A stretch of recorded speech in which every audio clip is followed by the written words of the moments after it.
cápsula económica con la doctora Jimena Echenique, que nos va a hablar sobre el financiamiento de China a Estados Unidos, perdón, dinámicas, riesgos y alcances. La doctora Jimena Echenique estudió la licenciatura, maestría y doctorado en la Facultad de Economía y también realizó estudios de postdoctorado en el Colegio de la Frontera Norte, así como también en el Instituto Tecnológico Autónomo de México. Le damos la bienvenida a doctora Jimena Echenique. Hola, muy buenos días, Anaí, Aníbal, buenos días al auditorio. Efectivamente, vamos a tener esta cápsula. Bueno, uno de los temas más complejos en las finanzas públicas contemporáneas es la gestión de los pasivos soberanos. ¿Cómo es posible que una economía como la de Estados Unidos haya llegado a comprometer no solo el equivalente al 100% de su Producto Interno Bruto, sino incluso un 20% adicional? Esta interrogante pone en evidencia un problema estructural en la administración de la deuda pública y su sostenibilidad en el largo plazo. Para dimensionar adecuadamente el problema, conviene partir de la definición, la deuda soberana. Como observamos en la imagen 1, esta refiere el conjunto de obligaciones financieras asumidas por un Estado nacional generalmente considerado con bajo riesgo de impago, denominado default, precisamente por su capacidad de emitir moneda y su control sobre instrumentos fiscales. Sin embargo, el tamaño absoluto y relativo de dicha deuda sí genera riesgos sistémicos, alimenta la incertidumbre en los mercados financieros y tiende a reflejarse en un mayor costo de financiamiento a través del incremento de las tasas de interés. En el caso de Estados Unidos, la deuda soberana tiene tres componentes estructurales esenciales que podemos ver en la imagen. Primero, los emisores, donde el más relevante es el Departamento del Tesoro de Estados Unidos, encargado de colocar instrumentos en el mercado. Segundo, las emisiones, que determinan el flujo de efectivo esperado. Pueden ser de corto o largo plazo, amortizadas en una sola fecha o pagos parciales, e incluso incluir instrumentos de muy corto plazo como las letras del tesoro, diferente a los bonos, vendidos por debajo estas letras de su valor nominal.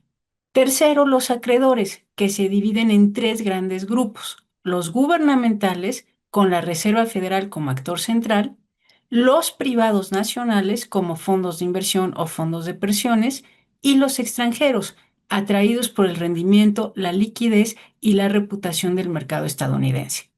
De hecho, si se observa la composición actual de los tenedores de deuda federal norteamericano, encontramos que se distribuye principalmente en tres grandes actores: la Reserva Federal, los inversionistas privados y los acreedores extranjeros. Es relevante destacar que, históricamente, bajo gobiernos republicanos, se ha observado una mayor participación de los inversionistas privados nacionales, en contraste con otras administraciones donde se ha acentuado el peso de la inversión extranjera o del propio Banco Central. En este contexto, el papel de los acreedores externos, y en particular el caso de China, adquiere una relevancia estratégica. A lo largo de las últimas 2 décadas, el financiamiento externo ha sido una fuente clave para sostener el gasto público estadounidense. La evolución de las tendencias chinas de bonos del tesoro no solo expresa una decisión económica racional, sino también una posible herramienta de influencia en el tablero de la geopolítica financiera global. Como observamos en la imagen 2, un análisis de las tenencias de bonos del Tesoro de Estados Unidos por parte de China y Japón entre el primer trimestre del 2000 y el tercer trimestre del 2024 permite identificar con claridad las transformaciones en el patrón de financiamiento externo estadounidense. Al inicio del periodo, Japón mantenía el liderazgo como el mayor tenedor extranjero, posición que conservó hasta mediados de 2008, cuando fue superado por China tras varios años de incremento sostenido en sus tenencias. El punto máximo de esta trayectoria ascendente se registró en noviembre del 2013, cuando las reservas chinas en bonos del Tesoro alcanzaron su nivel histórico más alto, con aproximadamente 1.3 billones de dólares. A partir de entonces, se inicia un proceso gradual de reducción que se intensifica hacia el año 2019, momento en el que Japón retoma el primer lugar como el principal acreedor extranjero.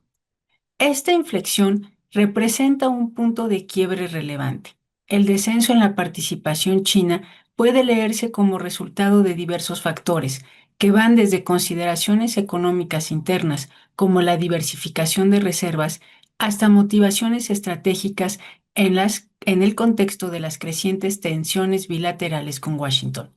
Así, la gráfica no solo ilustra una dinámica financiera, sino que refleja también el trasfondo geopolítico de una relación compleja entre los dos principales actores del sistema internacional.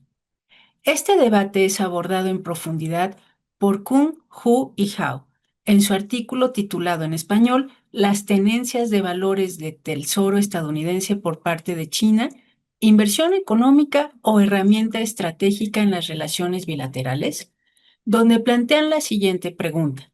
¿Son las tenencias chinas de deuda estadounidense una inversión meramente económica o también un instrumento estratégico en las relaciones bilaterales?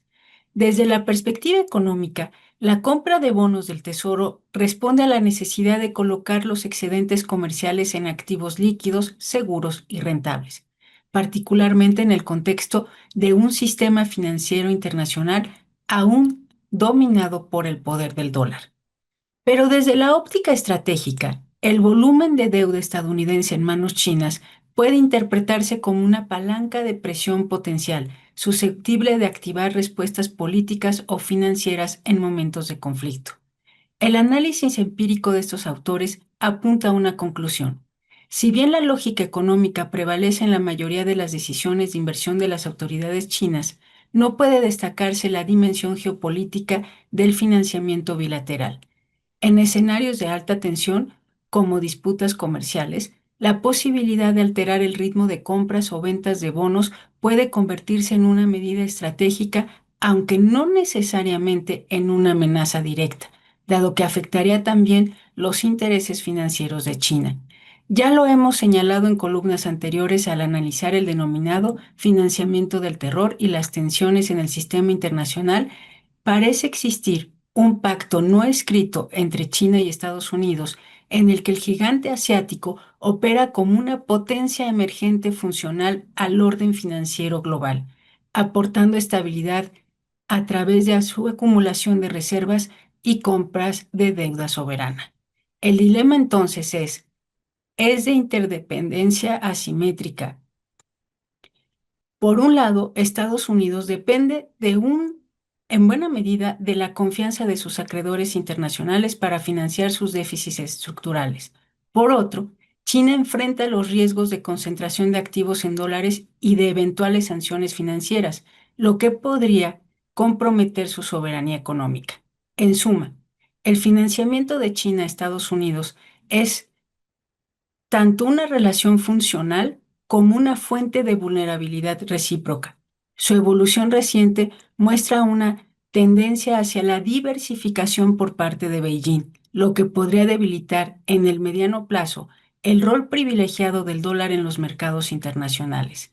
Al mismo tiempo, plantea la necesidad de repensar los fundamentos de la sostenibilidad fiscal en economías avanzadas como la estadounidense, cuya fortaleza depende no solo de sus fundamentos internos, sino también de las decisiones estratégicas de actores externos. Enrique, por todo esto que nos ha explicado, podríamos hablar de que estamos ante una especie de trampa de interdependencia entre ambos países. Efectivamente, aunque tratan de construir una estabilidad en el sistema financiero internacional, dentro de esa estabilidad hay presencia de volatilidad porque es un hilo muy delgado, un hilo pues delgado, ¿no? ¿Hasta qué punto China está dispuesto a tener estos valores que en cualquier momento podrían tener una devaluación, incluso ante la noticia hoy en día del aumento del déficit fiscal estadounidense y por lo tanto el aumento de la deuda total? Entonces, es una interdependencia que resulta que, si bien le da estabilidad al sistema financiero internacional, también promueve periodos de volatilidad e inestabilidad, como los que estamos viviendo, ¿no?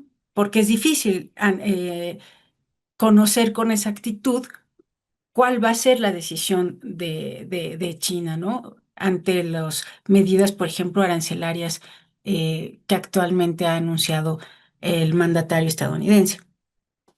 Claro, doctora Jimena. Y bueno, ahora se sabe, porque hubo noticias en los últimos días, de que se intensifica el diálogo entre Estados Unidos y China. Y volviendo a este tema de la interdependencia asimétrica, como usted lo denominó, eh, la pregunta del millón y sobre todo la pregunta que se hacen muchos es si esto empezaría a caminar en el mediano plazo hacia un mayor proceso de aceleración de la desdolarización en el mundo. ¿Cuál es su lectura de esto que nos acaba de explicar con más bien en función de este proceso de desdolarización? Efectivamente, el proceso de desdolarización tiene ya prácticamente la última década construyéndose y lo hemos comentado, ¿no? En la medida en que otros países tuvieran esta reserva de moneda de China, podría anteponerse que va a haber, en vez de una dolarización, ahora vamos a irnos hacia la moneda asiática.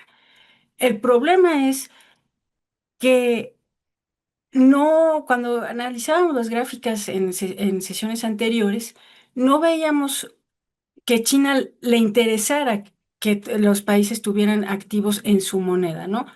Sino prácticamente lo que estaba haciendo es diversificar la canasta en la que se respaldan las reservas internacionales de los países. En ese sentido, es una estrategia. La diversificación te permite reducir el riesgo. Entonces, la diversificación en las monedas que integran la canasta de las reservas reduce el riesgo. Y eso es a lo que está apostando la economía asiática, ¿no? Y además también en reservas de oro, que ya habíamos dicho se están convirtiendo en un activo de estabilidad en las inversiones. Entonces, el proceso de dolarización tiene una década construyéndose. No, la estrategia futura parece que es la diversificación en lugar de la hegemonía de otra moneda.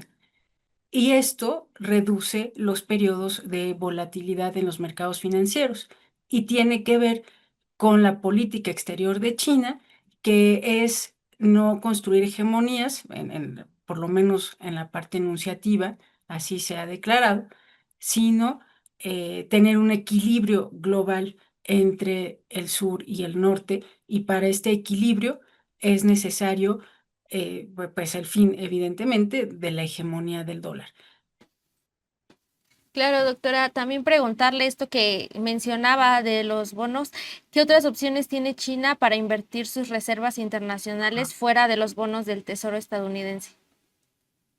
Efectivamente, la apuesta del país asiático es los proyectos de inversión productiva y tiene que ver con la estrategia esta de la ruta de la seda o el cinturón, que es todo un proyecto de infraestructura en África. Yo, en lo personal, la concepción que tengo de esos proyectos de infraestructura en África han generado el debate de un neocolonialismo de parte de China en este país, en estos países africanos, ¿no?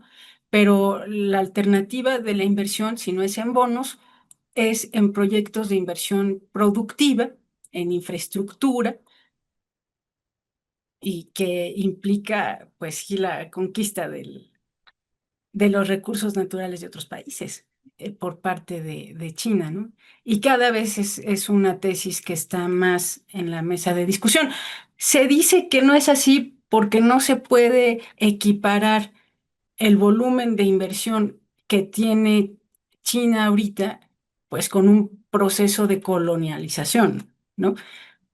El problema es que la evidencia demuestra que en África no han hecho una política activa, por ejemplo, en reducir las tensiones domésticas en estos países incentivar pues mayor igualdad. Entonces, lo que dicen es, el interés de China es comerciar e invertir y obtener renta. No va a ir a una política de, de imponer la agenda internacional. Entonces, por eso, desde mi perspectiva, depender de uno u otro no es la opción. La opción es construir agendas autónomas, nacionales, y no ver como otra hegemonía la que va a cambiar el rumbo del capitalismo, ¿no? Desde mi perspectiva. Claro, y eso abre muchos debates en torno a lo que vivimos desde por lo menos la crisis del 2008, 2009 en adelante. Podríamos irnos más atrás, hasta la década de los 70, pero particularmente a partir de ahí es un poquito más evidente que sí hay ciertos cambios en la economía, en la economía internacional, ciertos cambios también en la forma de producir y también ahora esos cambios ya son más latentes entre Estados Unidos y China. Y con esto último que mencionaba también sobre, bueno, no se trata de una hegemonía o no se trata de otra, sin embargo, sí lo que vemos es que hay una fuerte disputa por materia prima, por recursos que son considerados estratégicos y sobre todo también por los mercados laborales. Y sin dejar de lado lo que usted mencionaba, el tema del comercio. Eso está centrado fundamentalmente o está detrás de lo que se ha denominado ahora a partir de este gobierno del Plan México. ¿Sería esa entonces una forma de salir de estos dos grandes, de estas dos grandes potencias en disputa? Sí, voy a aprovechar la oportunidad. Justamente hubo en la Facultad de Economía un seminario sobre China y América Latina y justamente se discutió el Plan México, ¿no? Y entonces se decía cuál es si es el instrumento adecuado. Efectivamente, el proceso de industrialización por sustitución de importaciones ha sido una política, una estrategia que se discutió mucho en la década de los 60, 70, ¿no? Y el problema que enfrenta esta agenda en términos inmediatos es de recursos, ¿no? O sea, ¿de dónde vas a obtener recursos para financiar la formación bruta de capital en México?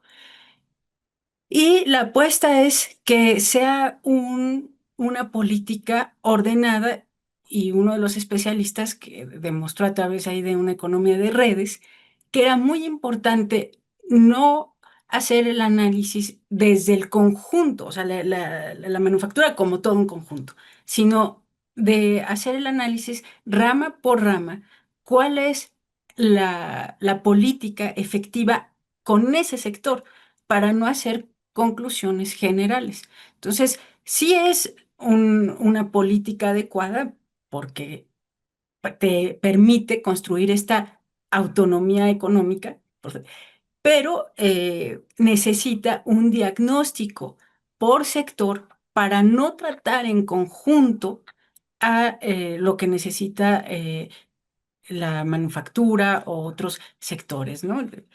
En este caso se ha centrado en el automotriz, pero hay muchas otras ramas de la economía que están ligadas a este sector donde se debe de hacer una política sectorial. Entonces, si es la política adecuada, necesita recursos, esos recursos deben de ser canalizados de forma con un diagnóstico muy particular para obtener los resultados esperados.